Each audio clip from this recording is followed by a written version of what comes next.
Don't let the glowing amber color in your glass fool you. That oak and vanilla scented liquid did not begin its life in a luxury laboratory or an architect-designed wine cellar. It started with a very practical problem. Cargo holds were too cramped, and budgets were painfully tight. Two of the world's most expensive spirits, brandy and whiskey, were born from efforts to save space, conserve raw materials, and sometimes simply reduce labor.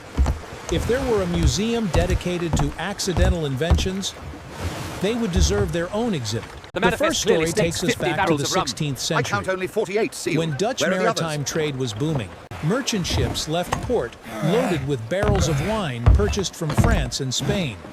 The issue was simple. Wine is about 85% water. That means in every 100 liters of wine, 85 liters are essentially there to create a light sensation on the tongue. On a wooden ship roughly 30 meters long, every cubic meter of space translated directly into money. So several merchants came up with an idea. Distill the wine to remove excess water.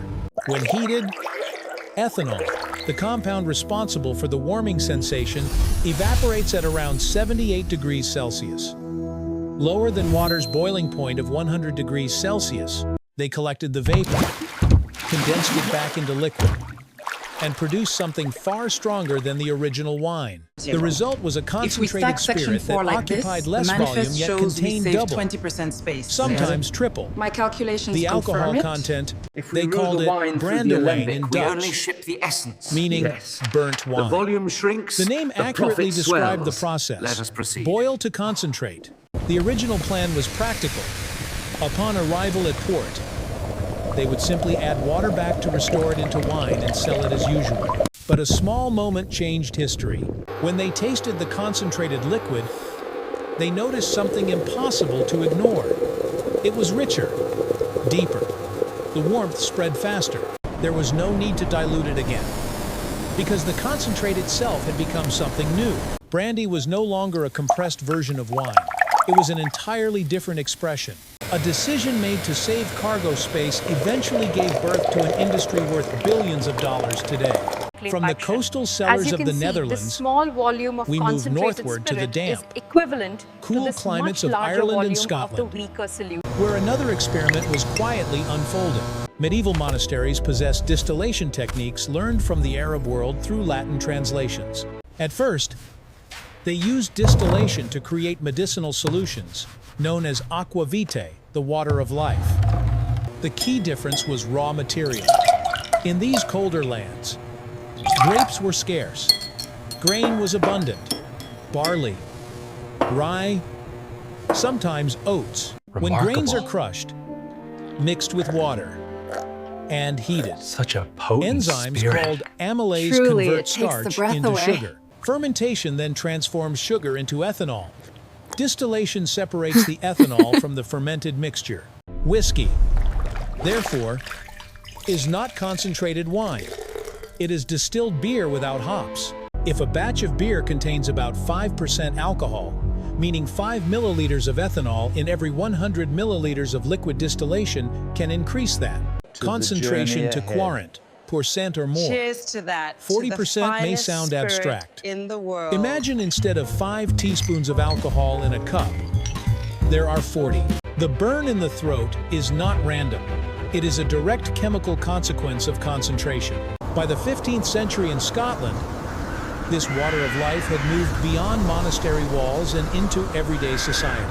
When heavy taxes were imposed in the 18th century, many distillers relocated to the Highlands to operate secretly. Part of whiskey's bold character is tied to this history produced under harsh conditions, evading oversight, maximizing every grain of barley. If brandy emerged from compressing wine for transport, whiskey evolved from transforming abundant starch into something portable and potent. One begins with fermented fruit, then concentrates it. The other converts starch into sugar into alcohol, then refines it. These raw material differences shape distinct flavor profiles. Grapes naturally contain aromatic compounds, such as esters and terpenes, which produce fruity and floral notes. Malted grain, when sprouted and dried, undergoes reactions known as Maillard reactions. generating flavors reminiscent of toasted bread and caramel. When you lift a glass and detect hints of dried fruit or roasted barley, you are sensing the molecular fingerprints of the original ingredients. Yet the story does not end there. Fresh from the still, both brandy and whiskey are clear, almost like water. That luxurious amber hue does not emerge from distillation. It comes from time and oak.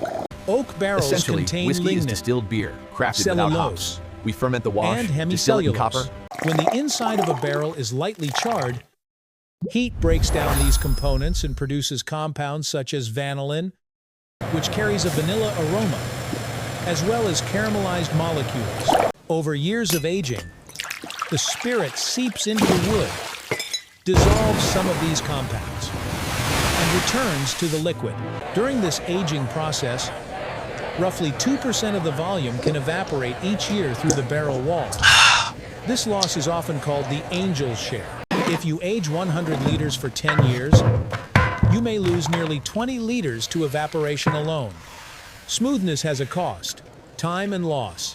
At this point, the full picture begins to form. Brandy is wine concentrated and matured in wood.